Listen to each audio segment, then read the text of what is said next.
नमस्कार मित्रांनो, आत्ताची सर्वात मोठी अपडेट समोर येत आहे। अंगणवाडी सेविका व अंगणवाडी मदतनीस यांची जे काही एकरकमी लाभ आहे तो वितरित करण्यासाठीचा एक अत्यंत महत्त्वाचा शासन निर्णय हा आला आहे, तो आपण पाहणार आहोत मित्रांनो। पण तत्पूर्वी जर का तुम्ही चॅनलवर नवीन असाल तर नक्कीच आपल्या चॅनलला सबस्क्राईब करून घ्या, जेणेकरून नवीन व्हिडिओ तुमच्यापर्यंत पोहोचत राहतील। तर जराही वेळ न घालवता आपण व्हिडिओला सुरुवात करूया। संपूर्ण अपडेट काय सर्वच्या सर्व आपण जाणून घेऊयात। सन 2026 ते 27 या आर्थिक वर्षामध्ये अंगणवाडी सेविका व अंगणवाडी मदतनीस यांच्या एकरकमी लाभाकरिता निधी हा वितरण करण्याबाबत म्हणजेच मित्रांनो आपण या ठिकाणी पाहू शकता की सन 2026 ते 27 हे जे काही आर्थिक वर्ष आहे, या आर्थिक वर्षामधील जो काही अंगणवाडी सेविका आहेत तसेच अंगणवाडी मदतनीस आहे यांचे जो काही एकरकमी लाभ जो काय आहे त्या लाभाकरिता निधी हा वितरित करण्यासाठीचा हा जो काय आहे तो अत्यंत महत्त्वाचा शासन निर्णय हा आला आहे। आपण या ठिकाणी पाहू शकता की महाराष्ट्र शासन महिला व बालविकास विभाग यातर्फेचा हा शासन निर्णय आहे मित्रांनो। आपण या ठिकाणी दिनांक पाहू शकता की 5 जून 2026 म्हणजे की आत्ताचा नवीन आलेला आहे मित्रांनो। चला तर जराही वेळ न घालता आपण संपूर्ण अपडेट संपूर्ण काय सर्वच्या सर्व आपण जाणून घेऊयात।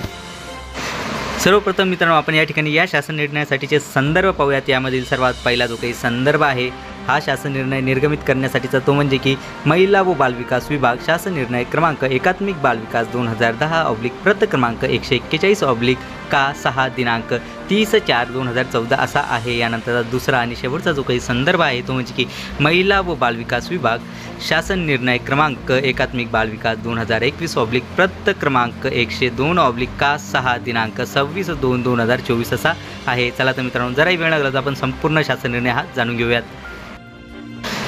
शासन निर्णय संदर्भाधीन क्रमांक 2 येथील शासन निर्णयान्वये एकात्मिक बालविकास सेवा योजनेअंतर्गत अंगणवाडी सेविका व अंगणवाडी मदतनीस यांच्या दिनांक 1/4/2022 पासून सेवानिवृत्ती तसेच मृत्यू तसेच राजीनामा सेवेतून काढून टाकणे इत्यादी प्रकरणांना एकरकमी लाभ शासनामार्फत एकात्मिक बालविकास सेवा योजना आयुक्तालयाकडून संदर्भाधीन क्रमांक 1 येथील दिनांक 30/4/2014 रोजीच्या शासन निर्णयामध्ये नमूद केलेल्या सूत्रानुसार आणि पूर्णपणे शासनामार्फत देण्यास मान्यताही देण्यात आलेली आहे।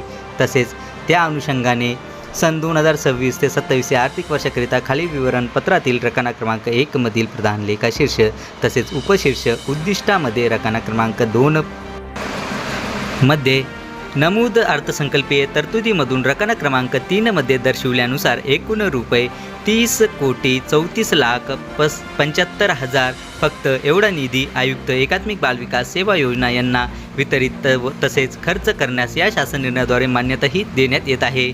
म्हणजेच मित्रांनो आपण या ठिकाणी पाहू शकता की एकूण जो काही निधी आहे तो म्हणजे की 30,34,75,000 एवढा जो काही निधी आहे तो म्हणजे की जे काही आपल्या अंगणवाडी सेविकाताई आहेत तसेच मदतनीसताई आहे ह्या ज्या काही सेवानिवृत्त तसेच मृत्यू तसेच राजीनामा तसेच सेवेतून काढून टाकणे इत्यादी प्रकरणी जे काही एकरकमी लाभ जो काही आहे त्यासाठीचा जो काही हा जो काही निर्गमित करण्यात आलेला आहे 30/4/2014चा त्यानुसार या शासन निर्णयाद्वारे 30,34,75,000 एवढा जो काही निधी आहे तो वितरित तसेच खर्च करण्यासाठी या शासन निर्णयाद्वारे मान्यताही देण्यात आलेली आहे।